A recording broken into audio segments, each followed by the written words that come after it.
All right. Marco back again with another video, trucking the cash flow back at you. So in this video, we're gonna go over why new owner operators fail. Okay, I'm doing this video for all your truck drivers, or even non-truck drivers that's looking to be an owner operator, or even new owner operators that just need some advice and need some help with succeeding as an owner operator. Make sure you stay to the end of the video, because at the end of the video, I'm gonna go over weekly settlements and show what one of our trucks did last week with money. So stay to the end of the video and let's get into it. Right, so first thing first, what I believe is actually the top thing on why new owner operators fail. Number one is just not being all in, right? And when I say not being all in, you know, people get into this game and they just think, you know, I'm gonna get a CDL and I'm gonna buy a truck and I'm gonna just go make a lot of money and that's really it. And they just don't treat it like a real business, you know what I mean? They don't understand that they are the owner, they are the operator, they're the CEO of everything, you know what I mean? Like, they're doing, you know, they're in control and they're wearing a bunch of hats, right? So I see a lot of people get in this game and they just, you know, they just buy a truck and want to drive and they just think that, you know, hey, I'm gonna be successful at running this business, and not understanding that you have a business, right? You know, owner operator, like, you know what I mean? You own a business, right?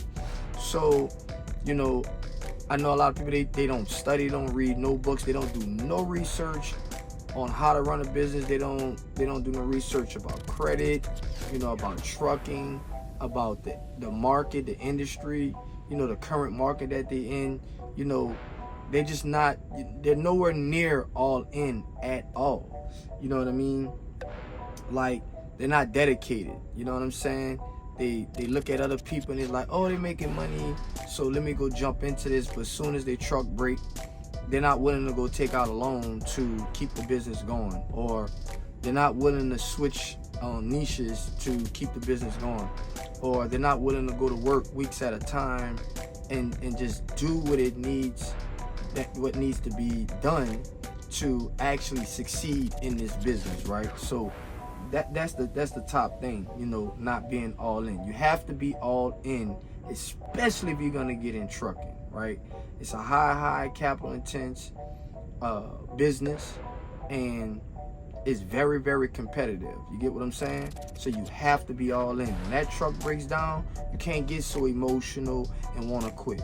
When it's time to go to work, and you might have to be going to work a week or 2 or 3 weeks at a time, and the wife calling, or if you're a woman and the husband calling, and you need to be home with the kids, and it's like, oh, got this baseball game or football game or whatever, you got to do what you have to do to invest in your business. When it's time to, you know, not splurge with some money and spend money on liabilities, you got to think about your asset, your truck, your business, and you got to invest in your business, man. You got to be all in. So I'm not gonna harp on that too much. Second thing is, you know, a lot of people, they don't refill the tank. What do I mean by refilling the tank? Well, refilling the tank mean, you know, not saving your money and not investing back into your business. I see a lot of new owner operators. They get in this game and they make some money, and they make it real fast, right? And when they make this money, they don't put money to the side. They don't have a maintenance account. They don't have, you know, money for a rainy day. You get what I'm saying? They just think that every day is going to be a great day, or every week or every month is going to be a great month because they made money last week or last month or whatever. And in trucking, you can make money real fast, right? I know right now the current market is all crazy, whatever, but I'm not going to get too deep into that. But, you know, you can make money real fast in trucking, you know, with this asset.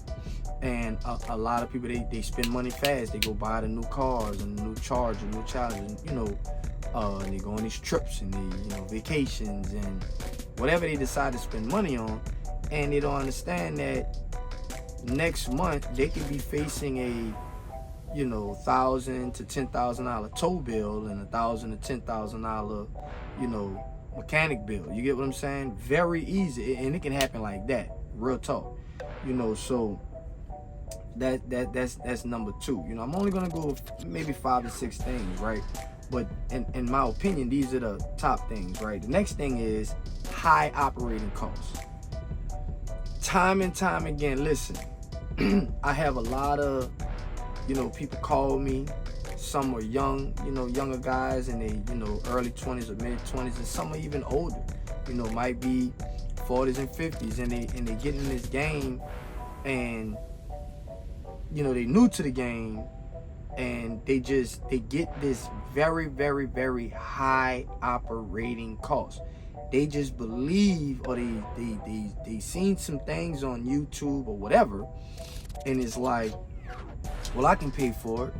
Well, when you're doing good and loads are running, and you're constantly running good loads and everything's going right, pretty sure you can pay for it, right? But what about when things are going bad? What about when a truck goes in the shop? It might be in the shop for a month. I had a truck stay in the shop almost a year behind DF problems one time, right? It stayed in the shop so long, I had a driver, I flew him in to put him in another truck.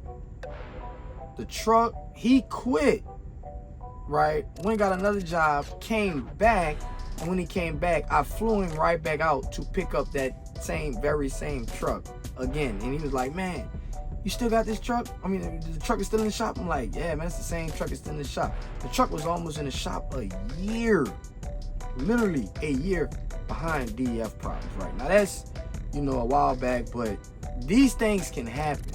And if you got a, $3,000-$4,000, anywhere from $2,000-$4,000 truck note on this truck, and I'm talking about if you're under your own authority and you paying insurance as well, and if you have a trailer note and this truck is in the shop, what do you think is gonna happen?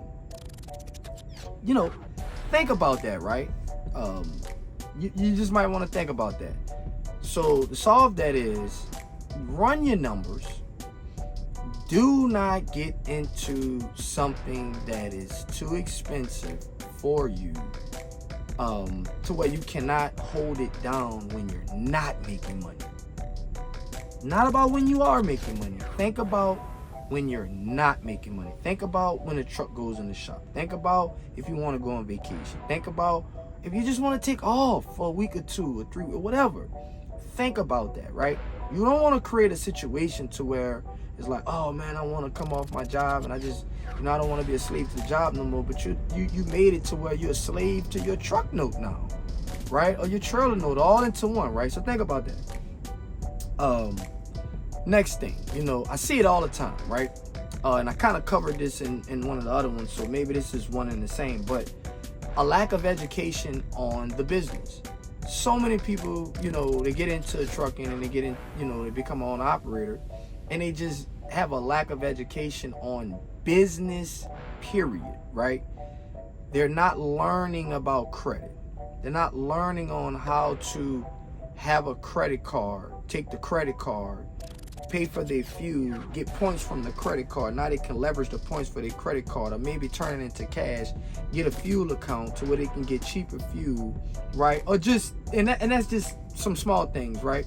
But they're not learning on how to set up their business, set it up correctly with the correct name, with the, I think it's the SCAT code, set that up correctly, get an actual phone number to their business so they can, get funding, looking at interest rates, looking at, how to actually just run a trucking business, or just a business, period. You get what I'm saying? They just get a license, get a truck note, get a trailer note, and they just go hit the road. And they wonder why in 6 to 12 months, they're out of business, right?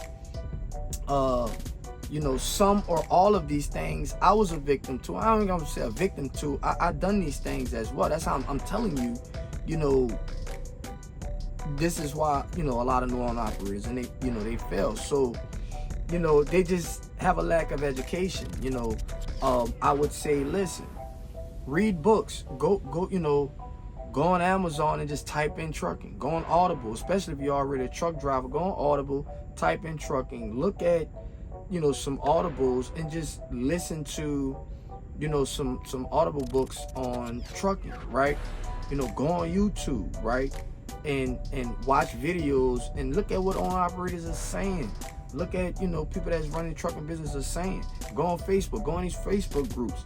Look at the posts, go in the comments. Look at what actually, owner operators are actually saying. Learn about the trucks that you might be looking at. Learn, what's the better engine, the PACCAR or the Cummins or the Detroit, right? I would say PACCAR ain't worth the what, but that's my opinion. Why do I have that opinion? Well, I have experience, and then also I've watched videos and kind of read up on it as well. But like, do your research, get educated about what you're about to, this journey that you're about to go on. Don't just get your license and just go out there and like follow the YouTubers and it's like, hey, I'm going on this journey. Definitely have your fun, but get serious about this thing that you're gonna do. So make sure you educate yourself. Next thing is know your numbers. All right, know your numbers. Know your cost per mile. Understand what does it cost to run your equipment, no matter what you have. Dry van, flatbed, step deck, RGN, low boy, double drop, whatever. Know your numbers. Understand this is how much it costs me to run my equipment. So when you do look at a load, or someone calls you with a load, or you call up on a load, you kind of already know what you need to make, how low you can go, or if the load makes sense. Don't just be out here, hey, I want to make 7 or 8,000 or 9,000 a week. Your equipment might be too high. You might have to make 10, 11, 12 to survive, right? You might don't need to make but 5 to survive. You don't know. Know your numbers. And if you can't figure your numbers out, hire an accountant, okay? If you can't, some accountants might be a little bit too expensive. Go on Fiverr. Pay 10, 20, 30, 40, 50 bucks. Get you an accountant on Fiverr. Let them know what you're doing. Send them some messages, communicate with them back and forth, let them know your plans, and get them to help you. You get what I'm saying? So know your numbers, right? Number 5, which I believe is one of the most important things, and I'm gonna stop at, and I'm saying number 5, maybe there's number 6, but whatever. I believe that this is going to be the most important thing, and this is why a lot of owner operators period fail, but I'm gonna say new owner operators mostly, because if you do this thing and you start out this way with what I'm about to tell you, this can help you skyrocket and scale your business, especially when things get bad. A lot of owner operators, especially new owner operators, they depend on everyone else to give them business, okay? What I mean by everyone else is they do not search out and prospect their own business. They only rely on the load boards and people to call them, okay? They're not forming relationships. They're not calling shippers. They're not forming relationships and calling brokers. They're not creating relationships with brokers or shippers to where they can have their own honey hole, right? I'm not saying don't run a load board, because I run a load board, right? But I also have shippers and brokers that I have relationships with, right? And they call me to get things done, right? They call me when they have freight, right? We form relationships with each other, right? You're in a business that requires sales. A lot of people in trucking, especially on operators, they don't understand that. They don't understand that there is a sales side to your business, okay? If you depend 100%, 1,000% on the load board or on other people to contact you, with work, then that could be a problem, especially, in the down market. And I just wouldn't do that. I would get on the phones. I would start off right around my house, You know, reason being is because you're from there. You can have some type of connection with these people and talk about things and stuff like that. You can pull up on them, you can drive up on them, you know, stuff like that. And then it definitely help you scale your business as time goes on. Especially, you know, if you start out in the beginning when you first become an owner operator, call these people, say, hey, look, you know, these are the areas that I run. I just want to introduce myself. You know, if you ever need anything, let me know. I can help you out, right? You know, so I would definitely say do that. So that's it when it comes down to all the reasons why new owner operators fail. My top reasons why new owner operators fail. So next we're gonna get into the pay. We're gonna go over some loads that I ran last week. It was a very short week for me. I had some things that I need to do at the house. I had to go do some things with my son, and I just wasn't in the truck, right? So we started off with a Memphis to Bentonville, Arkansas. The load was 342 miles. It was oversized. It was right at 11 wide, from what I remember, and it paid $2,100.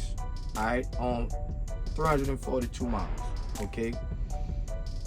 Then I did head all the way from, like I said, I had some things I had to do, so I actually was just trying to get home. But I did head all the way back to Memphis, and I picked up a man lift that went right there to Jackson, Mississippi. It was only 210 miles, but as you all know who watch my videos, I do live in Louisiana, right around the Slidell, North Shore area, and it only paid $900. I know I usually don't run freight, you know, cheap like that, but it was on my way home. It was a very, very small man lift. It wasn't, I don't know, it probably was under 20,000 pounds. Something quick, help out with fuel. $900, 210 miles. I dropped it off, and then I just did hit it all. I just kept straight home. You know, I picked it up, dropped it off, and then I just kept straight, and I went home. All right, cool. So the next day, I went on ahead and picked up in Belle Chase, Louisiana, and I brought that up to Louisville, Kentucky. Okay, that paid $3,750 on 716 miles. All right, it was a forklift. It was oversized. It was right at 9.5. I think it was right at 9.5 wide. 716 miles, $3,750. Then I picked up right out of Louisville a man lift. It was heavy. It was right at 55,000 pounds, and it went over to Blackville, Arkansas. It was only 340 miles for $2,100. All right. That settled the week on. So we finished up with $8,850. Loaded miles was 1,608 miles. Altogether with deadhead miles, it was right at 2,143 miles. All right. Now y'all know me. I count all my miles. All right. Deadhead and everything. If I'm driving a truck, I'm working. Period. So with deadhead miles and everything, it came out to be $4.12 per mile for all miles, right? Loaded miles was right at like $5.50 a mile, all right?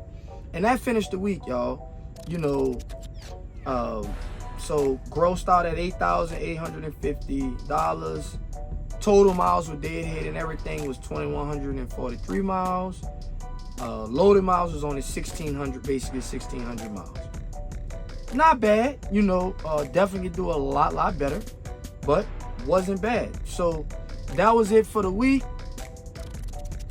If you liked the video, like, comment, and subscribe to the channel. If you want to see more videos like this, help me out. Leave comments below. Let me know what kind of videos that you would like.